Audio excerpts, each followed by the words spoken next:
Tidak ada ulama yang berani mendhaifkan sebuah hadis di masa sekarang kecuali hanya menukilkan, sehingga merupakan tuduhan yang amat keji oleh sebagian orang yang tidak paham ilmu hadis ya terhadap Syekh Albani rahimahullahu taala ya, dan tidak didapatkan celaan terhadap Syekh Albani kecuali dari orang-orang yang tidak memahami ilmu hadis dan dari orang-orang yang tidak membaca kitab-kitab beliau ya secara ilmiah.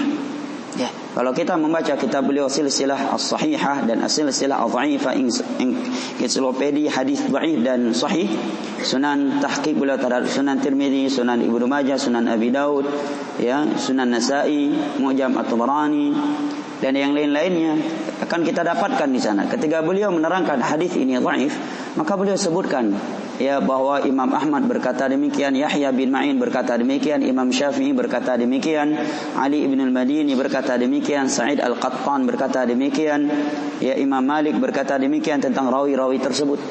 Tidak ada ucapan beliau. Ya, sehingga tuduhan yang sangat keji bahwa beliau mendhaifkan hadis-hadis yang ulama dahulu ya mensahihkannya.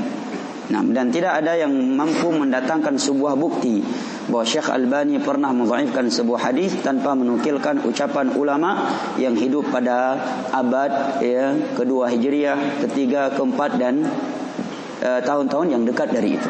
Tidak ada yang mampu membuktikannya.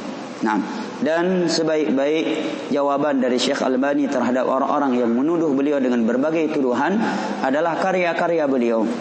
Karya beliau penuh dengan ilmiah. Dapat dibaca yang paling mudah sifat salat Nabi.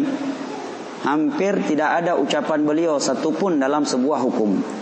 Beliau hanya menukilkan pembahasan hadis, asar para salaf, ucapan tabi'in, 4 imam mazhab dan seterusnya. Ya, pembahasan lagi. Kalau enggak ayat, hadis. Ya, setelah hadis beliau nukilkan ucapan para sahabat, ucapan para tabi'in, tabi'ut tabi'in. Bahas lagi sebuah pembahasan berikutnya, judulnya ini. Beliau bawakan hadisnya, ucapan para sahabat, ucapan para tabi'in dan ulama-ulama yang datang setelahnya. Ya, silakan buktikan kitab beliau. Tidak pernah beliau menyebutkan suatu hukum terhadap sebuah permasalahan tanpa dalil dari Al-Quran, tanpa dalil dari hadis atau asar dari para sahabat Nabi, atau paling rendahnya asar dari para tabi'in. Tidak akan kita dapatkan.